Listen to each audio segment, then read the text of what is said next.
considérant que notre parti évolue aujourd'hui en ordre dispersé, car le principal responsable qui se trouve être le coordinateur ne joue pas un franc jeu avec les camarades et membres sympathisants du parti. Considérant qu'il a défié le premier responsable du parti en la personne du président de la République, en prenant une position contraire à la sienne et de celle de tout le département de Bakel en soutenant une autre candidature. Considérant que,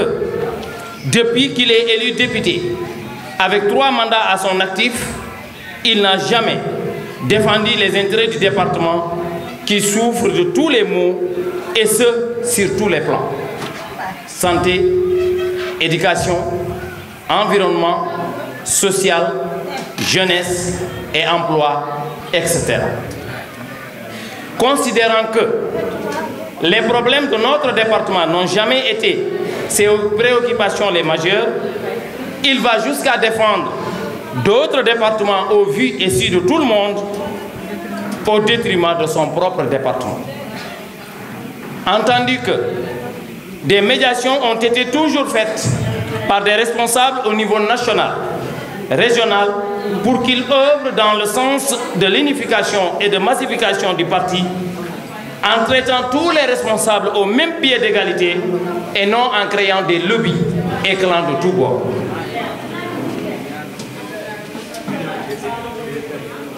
Nous, jeunes du département, sous couvert de tous nos responsables politiques, venons auprès de la plus haute autorité de notre parti demander le retrait de la coordination départementale des mains du député maire pour les intérêts supérieurs de notre parti, assurer l'élection de notre candidat dès le premier tour des élections présidentielles au soir du 24 février 2024. Espérant pouvoir compter sur votre esprit critique et d'analyse sur l'importance de notre décision, de nous défaire de tout ce qui est lié au député maire de Bakel, car nous ne lui faisons plus confiance pour la défense et les intérêts du parti et du département de Bakel en général. Fait à Kidira le dimanche 8 octobre 2023 pour et par les jeunes du département de Bakel sous couvert de nos responsables politiques. Merci de votre attention.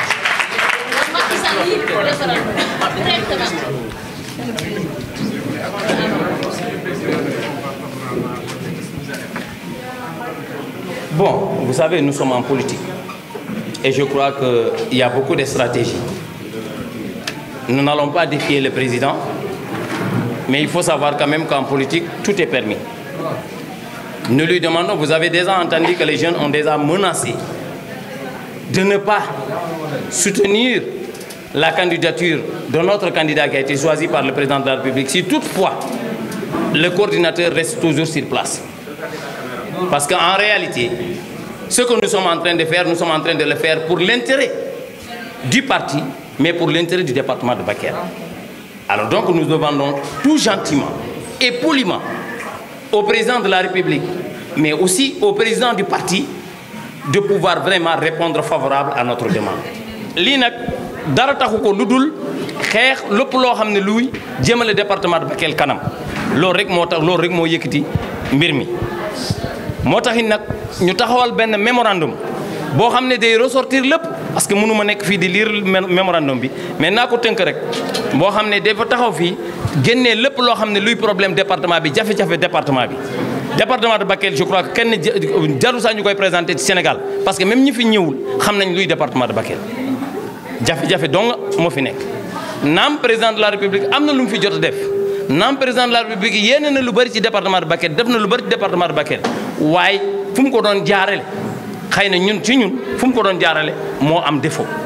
ñooñu ñoo joué wul seen rôle au premier chef suñu coordinateur départemental le député maire de Bakel kooku nag wax dëgg yàlla tey jii nii ñun ñëpp taxaw département bi yëpp taxaw ne wax dëgg yàlla moom doy na nañ ñu wutal keneen ñu tegal ñu ko fii boo xam ne kooku département bi moo ko ñor nit ki nga xam ne day taxaw assemblée nationale musuñu gis foofu muy wax lu jëm ci département de Bakel alors que ay problème am na fii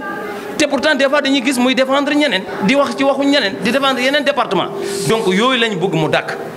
vraiment nañ ñu wutal benn responsable boo xam ne kooku département bi ko ñor ñu tegal ñu ko fii ku mu mënta doon rek na fekk au moins parti bi ànd ci population bi ànd ci loolu rek moo waral ndaje bi waral mémorandum bi ci tënk. merci parce que ak itam li am seen diggante mooy li fekk moo leen loolu indi ay gàllankoor ci élection yi est-ce que yaakaar na man ngeen ko perte ça ci département non yaakaaruñ nag dinañ perte élection yi loolu yaakaaruñ ko parce que ñun dinañ jaral lu ne te incha allah dinañ taxaw def lépp lu ñu war ba nga xam ne suñu candidat le candidat du président de la république mën a triompher au soir du 24 février 2024 te loolu incha allah dinañ def lépp lu ñu ci war ñàkk élection yi moom loolu xalaatuñ ko luñ doon jox président de la république rek moom la ñuy jox nit ku mu tànn teg ko suñu kanam kooku loolu rek lañ koy joxaat maintenant ndax loolu dina am gàllankoor non man yaakaaruma ndax dina am gàllankoor ci moom parce que moom déjà àndul ak ñun parce que je crois que ñëpp taxaw moom taxaw na nee na lépp Amadou Ba je ne le connais pas je crois que yéen si xool ngeen conférence de presse am kii nu mu tuddati interview am boobu bi ñu ko defoon moom moo taxaw ne je ne connais pas Amadou Ba moo taxaw wax donc nit koo xam ne moom loolu kooku la président tànn kooku la président teg moom nee na xamu ko ñun sax ñun dañoo yaakaar ne lii Amadou Ba tax ko fi ñëw mais kenn leneen moo ko fi tax a ñëw ñun dañoo yaakaar ne lii soutenir keneen moo ko fi tax a ñëw dañoo yaakaar ne sax xëy na am na nu muy demee fii suñ ko jox keneen lay parrainé waaye parrainé wul Amadou Ba mais ñun nag incha allah dinañ parrainé Amadou Ba ba ñëpp xam ne ñun Amadou Ba la ñu àndal. parce que Ibrahima Sall tey mënoo nekk coordinateur département Bakel te nekkoo ci biir département bi xamoo loo xew ci département bi xamoo lu ñu fanaanoo xamoo lu ñuy yandoo am na village yoo xam ne tey boo fa taxaw nga wax turam sax xamuñu ko kon kenn xamu ko politique am mooy doon lan mooy c'est d'avoir le maire bu amee maire Kidira bu nekkee ak moom mu ne am naa Kidira mais c'est pas la base et aujourd'hui nous ce que nous recommandons ñu lu ñu bëgg mooy tey bu ñuy tànnal coordinateur nañu ñëw ci base ba démocratiquement ñu ne base bi kan ngeen bëgg mu jiite leen ñun loolu lañ bëgg bu ñu defee loolu léegi dina leer nañ parce que base bi bu boobaa dina décider mais amuñu loolu lu ñu am mooy moom la ñu jël ñu daal di ko tabb mu foogoon ne moo yor lépp day ne maa koy def maay di tekki maay teg maay dindi waaw daal di boole pratiquement leader yëpp benn leader jubul parce que du intérêt am leader yu juboo à la base donc daal di jaxase carte yëpp tey boo gisoon ñu amoon ay jeunes yoo xam ne ñu mer mais dañuy dem Pastef lii moo tax ngir yàlla ak président Mapaté Sy moo xar tànk tubéyam ne ko lii dinañ ko réglé waaw réglé bi mooy lan mooy ñu taxaw ne temm def suñu xol yi benn def suñu xel yi benn nangoo ànd parce que nit rek la waaw du yàlla du leneen waaw lu mu mun na ko def mais lii dañ koy xeex ba nga xam ne ni dina deñ donc la jeunesse de Bakel du département de Bakel les femmes de Bakel les hommes de Bakel disent non au coordinateur disent non gënaluñu ça c'est le Benno Bokk Yaakaar ñëpp a ko wax gënaluñu jeunesse bi aussi taxaw ci promotion jeunesse taxaw ci wax naa leen gisuñu ko les cadres sont là gisuñu ko defu ko fenn waaw télé laay waxee ñëpp xam nañ lu ma wax waaw si c'est faux na indi compte na indi démenti gisuñu ko defu ko xamuñu waaw xale yaa ngi foofu liggéeyuñu c'est pas parce que bëgguñu Macky Sall ou bien Macky Sall liggéeyul mais comme c'est décentralisé ñu koy jox pour ñu dottali ko c'est là où ça souffre loolu la ñu bëgg a régler ba nga xam ne xale yi dinañu gis seen bopp góor ñi ak jigéen ñi moo waral mobilisation bu mel ni moo tax ma ne la c'est historique xool leen rek ay xale rek ngeen fi gis ak ay jigéen te ñoom ñooy doole ñoom ñooy électorat bi ñoom ñooy doole gisu leen fi benn camar xool leen ñu ngi fi gis yëpp ñu yor carte la c'est la presse je vous prends en témoin pour vous dire que kii dañ koy yëgal nañu xool at nu ñuy defaatee Benno Bokk Yaakaar nous sommes là avec des alliés nous sommes là avec presque tout le monde ñu nga xam ne ñu am engagement mais Macky Sall comme ñu woon ñu daal di ko jël parce que moom dafa beddeeku woon il avait choisi Abdoulaye Daouda Diallo il a fait l'éloge de Abdoulaye Daouda Diallo nee na Abdoulaye Daouda Diallo moo jàng Abdoulaye Daouda Diallo mooy lii mooy wéel mais fàttali ne Macky Sall xam ne Abdoulaye Daouda Diallo pourquoi il a choisi Amadou Ba il a laissé Abdoulaye Daouda Diallo il a voulu mettre du sable dans le département amener ay tension mais yàlla musal luñu rek nous on est resté serein parce que on a dit à Macky Sall nous on vous écoute topp ñu ko amoon na nu mu doon demee mënoon nañ ko topp tey mu nekk giraawaay ñun ñëpp nekk ci biir. léegi wàllu parrainage bi fu ngeen ci toll. wàllu parrainage bi ñu ngi ci lépp lu ñu mun dinañ ko def ñun jot nañu ay fiches comme ni mu la ko waxee indi nañ ko ñu ngi ci terrain bi ñu ngi liggéey bi waaw fiche moom moo xam fu mu ko def ba tey au moment où je vous parle les fiches ne sont pas encore arrivées bien qu'on a vu dans les réseaux sociaux là on lui a remis les fiches il n'a pas voulu nous appeler waaw il nous a tout le temps mis à l'écart parce que xam na lii la ñu bañ mais tey c'est la course de la vérité et du mensonge tôt ou tard dëgg bi mooy jiitu. Depuis très longtemps nous travaillons ensemble la coalition Benno Bokk Yakaar, la grande coalition de la mouvance présidentielle, mais on a été toujours marginalisés quand il y a réunion, quand il y a par exemple les élections passées locales comme législatives, les autres partis se sont passés à côté. Donc tout a été dirigé et réglé par le coordinateur, en l'occurrence le député maire de Bakel, Mme Babassar. Donc voilà. Il ne vous associe à rien. Il ne nous associe à rien et on vient des fois sans nous avoir averti, on vient, mais tu viens pour être présent dans une réunion ou bien dans quelle que soit la rencontre, mais si on ne t'invite pas, on ne te donne pas la parole, mais tu n'as pas le choix. Donc vous voulez qu'il soit destitué comme coordinateur?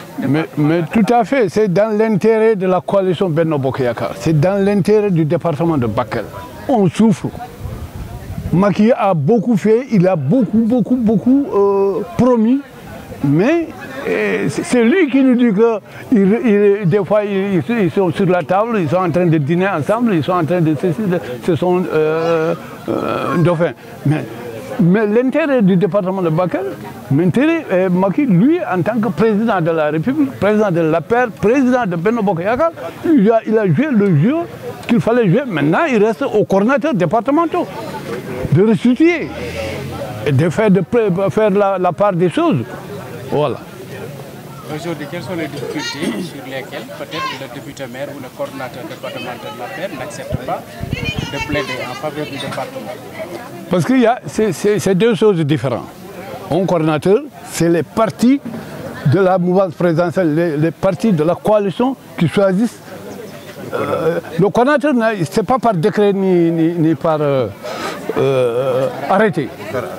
C'est les partis qui disent, bon voilà, Massamba ou Mademba, tu diriges la coordination. Alors lui, ce mandat de député maire, de autre chose, ça ne nous intéresse pas. Dieu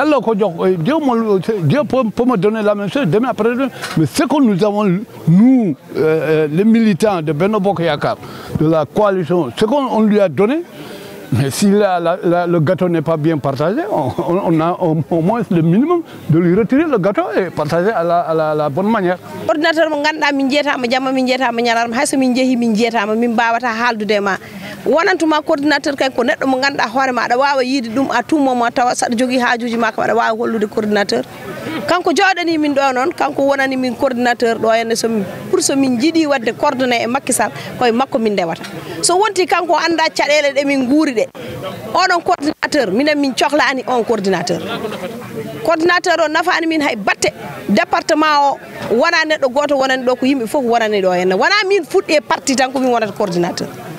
mi batte ko min fuɗɗi e parti o ko parti yimɓe foof ndendi parti APR gila 2012 à nos jours ko enen foof ndendi mbaɗi parti o ala ko min mbaɗi fondateur département Bakel ala ko min fuɗɗi ɗo carte ɗe min ala enen foof puɗɗiɗi yeyde enen foof poti e nder département de Bakel enen foof ken APR naɓe fuɗɗade e sakkitade foof foti mi parti o suuɓi mi waɗi coordinateur kono ko Macky ɓamata yimɓe mum tan wiya ɓeeɗo ko ɓe gonata sans avis du département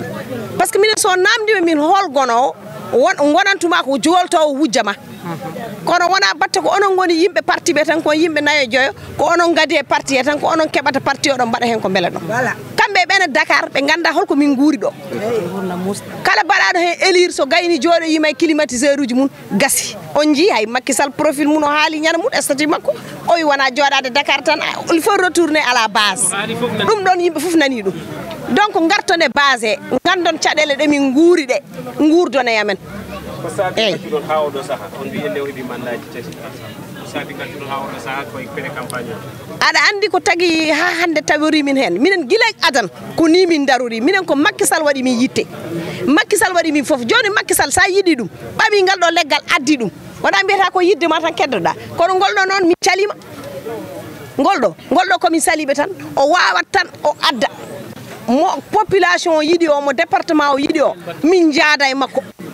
o wawa ɗum min ƴewata ko minen puɗɗode makko minen ne min ƴewata ko intérêt département o wadde somi faami ko yaadani onon e candidat mo saabi hande o peññino ɗeɗo gueɗe candidat mo suuɓi o Amadou Ba candidat makko Amadou Ba mo suuɓi o miɗen jaadi hen 100% kono noon min mbaɗi condition ngaji e dow condition minen ne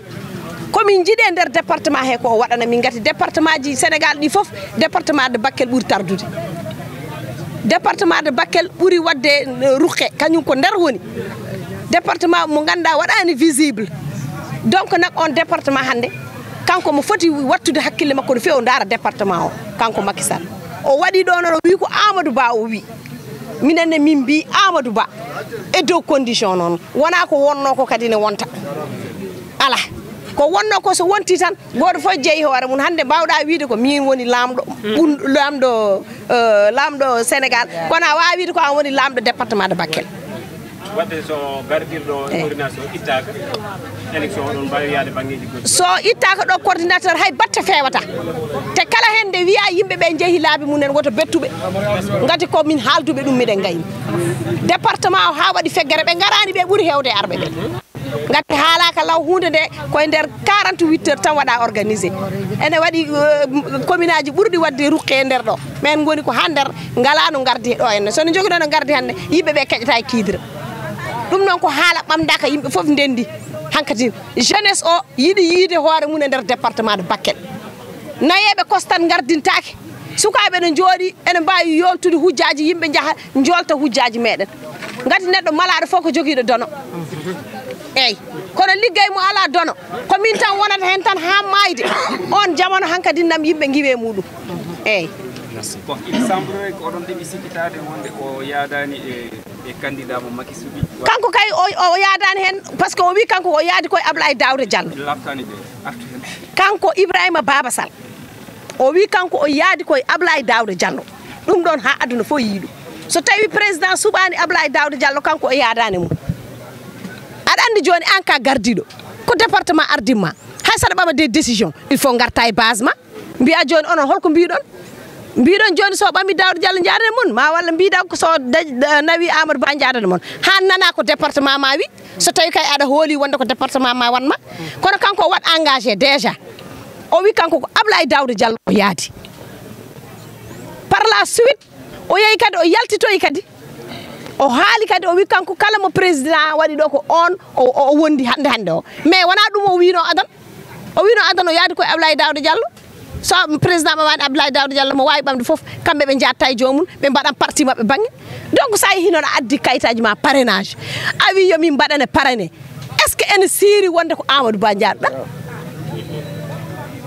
minen ɗon ene ñawi haqqillaji amen gati minen o haaldata e amen de koye réseaux sociaux ji makko tan o jooɗi yimɓe makko ne kaala ene mbaɗa débat te ɓen wona ɓen tan mbaɗimo gati jaw woto senglata ko département kurɗo rendi waɗimo omo foti artude ha yimɓe o haalda e munen o wiya onon no mbaɗirten